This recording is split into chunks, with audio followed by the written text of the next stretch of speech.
No way, you did Pippin, the one that was like 1 year ago or something? Yes, yeah, I did. I went to see you. No way. I did. Yeah, I went to LA. Oh,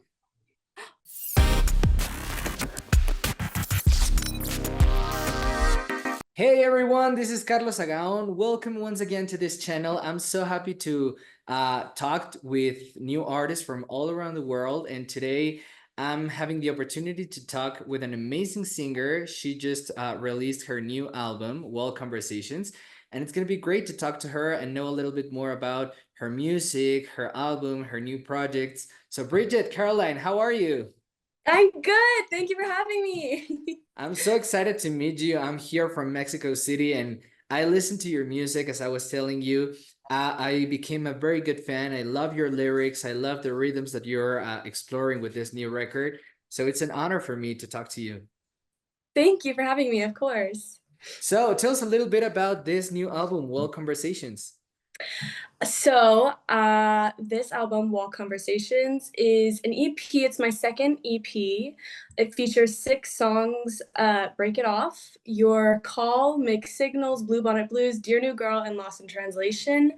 I started writing this album in September. The first song I wrote on it was Your Call with my good friend and classmate Lawrence Finch, who's also an amazing artist. And then the other 5 songs I wrote with my other great friend, Jack Dylan Grazer.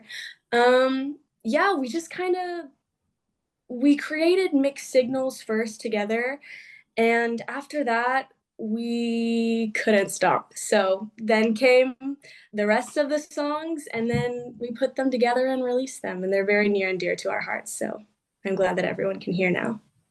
And one of the things that I love the most about this project is actually the album title, Well Conversations. How did you come out with this title? So I was writing the song Lost in Translation, and I was going back and forth on what the hook should be. And one of the lyrics is having conversations with the walls, and then the other one is the title of the song, Lost in Translation. And I loved both of those so much. Um so I was like, I want both of them. I want both of them as a title for something. So I decided that the song title was going to be Lost in Translation, and then I'd name the entire album Wall Conversations, because I just thought that was such a cool metaphor, I guess, or simile. Don't clock me on my schooling in English. Similar metaphor, but yeah. Okay, I love the title. I really do. And yes, you said that you were working with Jack Dylan Grazer, which of course we know is a very talented actor. And he has been here in the channel many times before. And I was so curious that he was like jumping into music and playing guitar with Yeah. you. So tell us a little bit about your relation with him. How did you meet him? How did he become a part of the project? Yeah, so I met him. We did musical theater together. Um, we started doing musical theater. I think our first show together was Into the Woods. And then You we were did you Pippin. were in the Adderley school? Yes, I was in Adderley School. Yes. No way, you did Pippin, the one that was like 1 year ago or something? Yes, yeah, I did. I went to see you. No way. I did. Yeah, I went to LA. Oh, oh my gosh, I played Fastrada, the one in the red dress, if you remember. Yes, of course. Yeah, it was like Wow. in a theater, like it was in the middle of the it Yes, was yeah. made of wood and everything. Yeah, I went Yes. Oh my gosh, wow. What a crazy coincidence. with it was with Dakota Lotus, I think. Oh yeah, yeah, he played Pippin. Uh-huh. Yeah, I was there. Wow. Wow. Okay. But yeah, we did musical theater together. And then he's played guitar for quite a while and flute, and he's very creative. But we were on FaceTime, and he was talking about his new guitar licks and different things he was coming up with. And I'd be like, wait, play that again. I like that. And then we just started writing from there, and I flew to him, and we've collaborated many times. And yeah, that's pretty much how we started. It was just we were creating because we love to create and having fun, and then we made something of it. So you were doing the entire singing part and he was like playing the guitar for all the songs? Yes.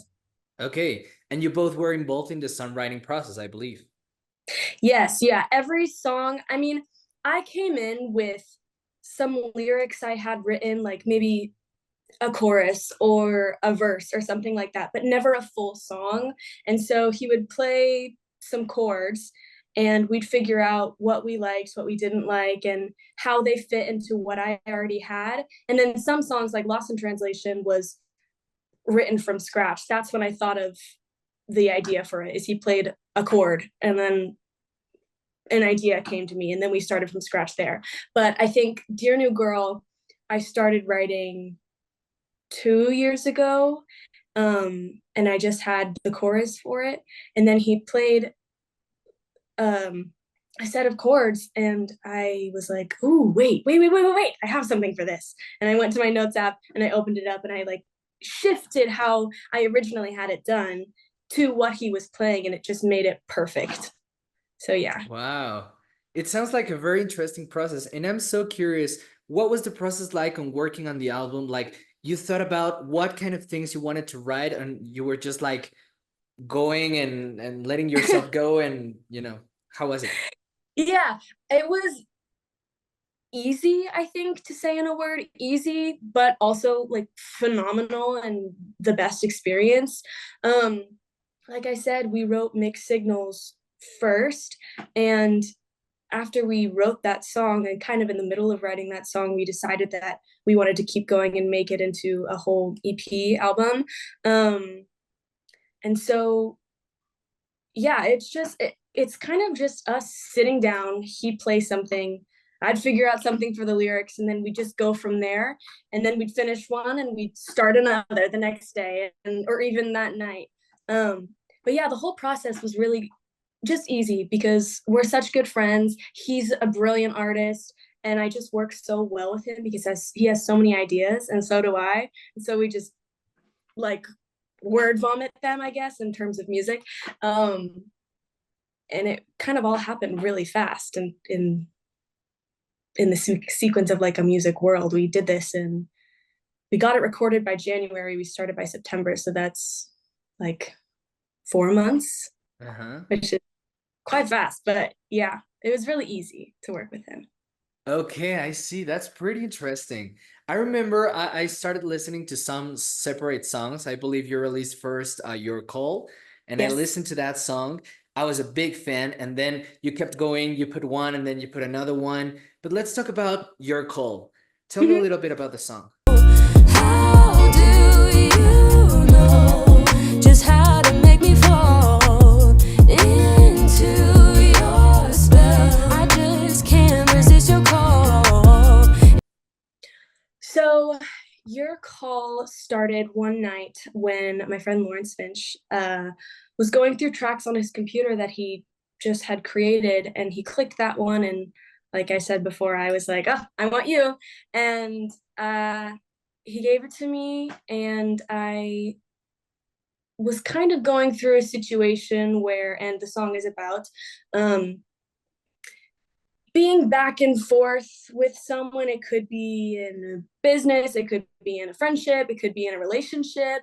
Um, and knowing that it's not exactly good for you and for your growth in the long term, but something in you just is like, oh, but who cares? I want to do it anyway. Um, so yeah, like some of the lyrics are, uh, how do you make me fall under your spell? And it's kind of like the feeling of it's your choice, but you feel like you have no control. Um, and you know it's bad for you, but you want it anyway. It's the toss and turn between both of those. I love that song, and I believe it was a great first single. But probably my Thank you. favorite is Lost in Translation. I love Lost that in one. Translation. Woo! I love that one too. Tell me a little bit about the song. I'm getting lost in translation, trying to read between the lines. These problems I'm facing now, just lie and say I'm fine. You wanna turn me down and leave the present in the past. Um, so that song is one of the more, I guess, emotional, Yeah. vulnerable ones. I think at a point in my life, I was not very sure of who I was as an artist, and through that a person. And I was still trying to find my identity in music and in acting and pretty much every aspect of my life. And so I was trying to put my foot forward with how I was presenting myself, what I thought about myself. But as we all know, people have got some opinions and they'd love to share them with you. So Lost in Translation is kind of about feeling lost, for lack of a better word, lost in what people think of you versus what you think about yourself, and that kind of taking over and shadowing what you think about yourself. And it was kind of the journey of separating a secure part of me as an artist and as a person, and what people's opinions are of me and what they think I should do or what they think I should wear or things like that was making me feel lost. And I think it's a topic in which a lot of artists can relate, because you know this business is very tough. Yeah. There's a lot of no's. There's a lot of what's the word? Criticism, and not always positive criticism. And so it is really hard to filter out who the important people are, that what they say matters and you should take into account because they care about you, versus the people that are just putting in their opinion because they feel obligated to and think that you need their opinion. I believe it's a very interesting topic. Let me tell you a story. I was the other day when you put the album out, I was working on my computer, and of course I'm from Mexico, I speak Spanish. So I was writing an essay in Spanish, and I put the album just to play while I was writing. So I mean, I speak English and I try to improve, but I get the mix of languages. I'm writing in one language, listen to the other, so it's kind of confusing.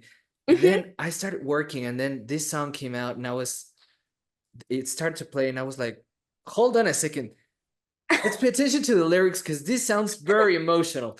And I remember I stopped working and I got goosebumps when I heard the entire lyrics. It was great.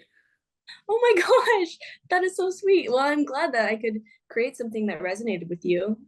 Absolutely, because I felt the same way. And now that I am, as I told you, I'm right now producing a musical and being part of a musical. Oh my gosh. And now that I'm working with the actors and their process and everything, I feel all these insecurities that they hold sometimes, and all this rejection that they experiment. And when I am about to announce something on social media, they are like so scared. What is people gonna think about ourselves? And so I felt like this song was something that could really resonate with them. Yeah, for sure. I think I definitely wrote it with kind of the scope of the artist and how I feel as an artist, more so than a person, but it applies. But yeah, I like to write songs that I feel can resonate with people and that can maybe help them if they feel seen in what I'm feeling, and how I transform that into music. Because that's always how I heal. Everything I do is singing. I will be not even thinking. I'll be like ready to go to sleep and I'm singing and I don't realize it. Actually, my mom told me that when I was little, I don't know exactly what age, but my mom and dad would put me to sleep and they'd be like, okay, good night, Bridgette. And then they go into their room, and then 5 minutes later they'd hear, and then they come and be like, Bridgette, have to go to sleep. And I'd be like, okay. And then they go away, and then 5 minutes later they'd hear, and they just keep going and going. I just sing. I don't know I sing. Sometimes I do. But it's how I guess, coped with everything, every emotion, every situation. So if I can be that for someone else, then that makes me happy. That's amazing. What a great story. And I believe this is going to be very inspiring for people that are watching, even in Mexico or even in English-speaking countries. I believe it's going to resonate with them. You should definitely go and check this song. Check the whole album, but especially this song, because I feel it's very important for artists and people in general. I'm curious, when I was listening to the record, I felt like it was a mixture of so many different genres. So I'm curious, how would you describe your musical style? It's funny you say that. My musical style I would describe as ever changing, passionate, energetic, whether that's like an upbeat energy or like lost in translation, more the emotional energy. Yeah, all of my songs are very different. I can't stay in one genre. Um, yeah, I think the one thing that stays without is the passion that I have for all of these songs, and that shows through with them. Same goes for working with Jack too. He's so passionate about everything that we do, and we have so many ideas, but we consider every single one of them, and we put our passion in like full stop. And we don't stop until we make something that we love. And yeah, I think that's how I would describe it. Very passionate, energetic, and ever changing. And I love that you're talking about passion because I want to talk about it. Mhm. I believe that this has to become from somewhere, your passion for music. And I want to Mhm. know, how did you start with this passion? I did my job, and I was listening to an interview you did where you Okay. talked about the first time you wrote a song in about first grade. Yes. Tell Yep. us that I believe that's a Okay. great story. Okay, I'll tell you the story. Okay. So, um, I was a Foursquare champion in first grade. It was my pride and joy. I looked forward to recess every single day so that I could play Foursquare. Um, and one day I was in the four, which is like the king spot, for quite a long time. And so then they started targeting me to get me out. Obviously, that's how you play the game. I don't hold a grudge now, but I got out and I was very upset about it. And after recess, we had like personal writing time where we were supposed to be writing like stories. Not me, I was writing music. So then I wrote my first song called Under Attack, which is how I felt when I got out in Foursquare. I'm trying to remember how it goes. I think it goes, it goes, I look to my left, I look to my right, I can see that I'm under attack. Why can't you see that I'm under attack? Yeah, very innovative. That was the first song I ever wrote in first Okay. grade, Under Attack. And you kept going from that period of time. Yeah, I mean, I started creatively doing musical theater when I was 3 or 4. So that was the first song I wrote in first grade after doing musical theater, and I've since been doing musical theater. I will continue to do musical theater the rest of my life, hopefully. And then yeah, I've been creating songs ever since. I released my first song called Out in 2020. How was it for you when you put your first song out for everybody to listen? I feel like it should be very exciting, but at the same time, makes you a little bit nervous, right? Yeah. I remember I was in California at the time, and it was during the midst of COVID, and I feel that the song really resonated with what was happening at the time. Mhm. And I remember feeling so excited about it because it was my first song that was like out everywhere, and I had my first music video, and I was like such a little tiny little tot. I think I was maybe 12 when I wrote it. But I was just over the moon. I was like, I made it. I'm done. I made it. I'm an artist. Like, woo, can't wait for everyone to hear. But yeah, I've definitely grown since then.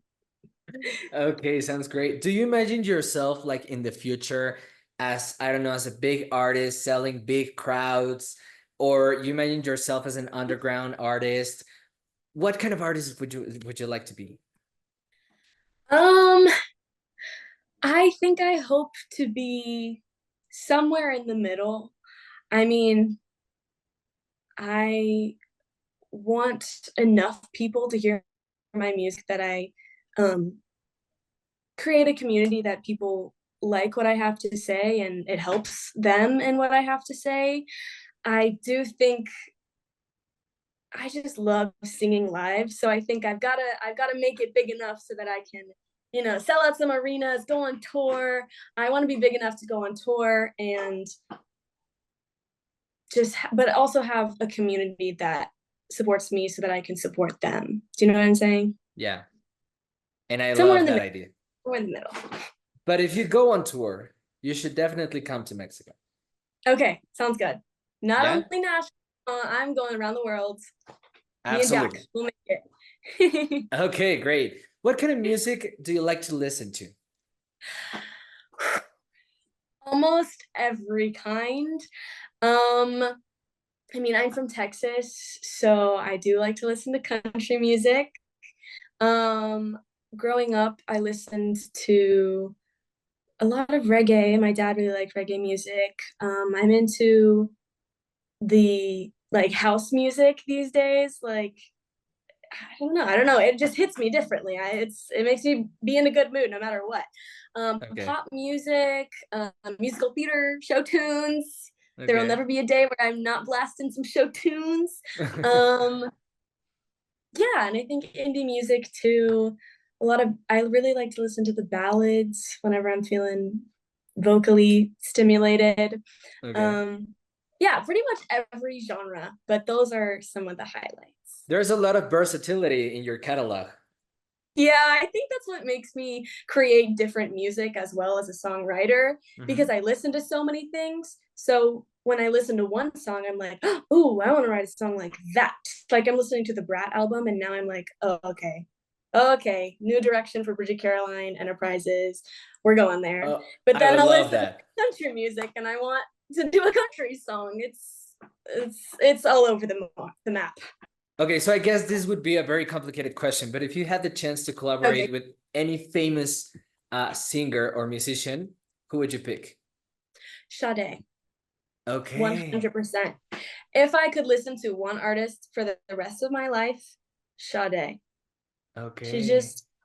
She makes me feel calm, but also like in an energized, soothing way. She makes me feel like I want to just like get a pina colada and go sit by the beach, rain or shine. I love Sade. Love me some Sade. Okay, that would be great. When that happens, I want to be in the first row. Okay, like sounds 100%. good. Okay, now that the album is out, what's next for you? I am going into my sophomore year. I'm majoring in acting and drama. Wow. So yeah, I'm really excited with my journey there. I really love my school and my community there and my friends. I am releasing a music video soon for one of the songs. Potentially, maybe it might be your favorite song off the album, but who knows? Who knows? I didn't say anything. I'm here for it. Yeah, so that'll be announced soon. I guess announced now, but the date will be announced soon. Yeah, and then more music in the future. That's great. That's amazing. It has been a great experience talking with you, and I always want to finish with this question. For all those people who are watching and want to become singers or songwriters, to work on musical theater and everything you do, what would be your advice to them? I would say, not me about to say the Nike slogan. I was going to say, just do it. Like, go after every single dream you have and like, do not stop. Put everything you have into it, every idea. In songwriting, that's what I think I like most about creating and making songs, is that I have so many ideas and I just write them all down. And then if one doesn't happen 1 year, maybe 2 years from now, it'll happen. Like Dear New Girl happened. I wrote it 2 years ago and then it officially came out this year and I changed it. Do everything that you can put your mind to. And don't stop believing in any of your ideas or any of your inspirations or dreams, anything of that. I love that. That was a great advice. And it's funny that a couple years ago, I was taking a flight to Los Angeles for the only reason of going to see Pippin. And years later, I'm sitting here talking with you, which, you know, I heard your music and that's why I wanted to talk to you, but I didn't know that I saw you live already. You know, I didn't know it was you. And I still have my playbill in my room. Wow. It's like collect. Oh my gosh. I do. Wow. I do have my playbill there. And when we finish this, I'm gonna run to check it out and say, wow, what a great coincidence, you know, and it's amazing. I believe that art can put people together, and it's funny that I got to see you once and then I have the opportunity to talk to you. So thank you so much for being here. Of course, thank you for having me again. It's a big pleasure. Where can people follow you on social media? All of my social media is at the Bridgette Caroline. My artist name is Bridgette Caroline. If you want to stream on any platform ever, follow me on YouTube. Subscribe to my YouTube channel to see my music videos and behind the scenes things at the Bridgette Caroline. Great. So go and stream World Conversations. I trust me, it's worth it. I can assure you that. Thank you. Thank you so much for being here, guys. I hope you like it. If you like it, subscribe because we have many other interviews with amazing talents from all around the world. My name is Carlos Agaon, and see you next time.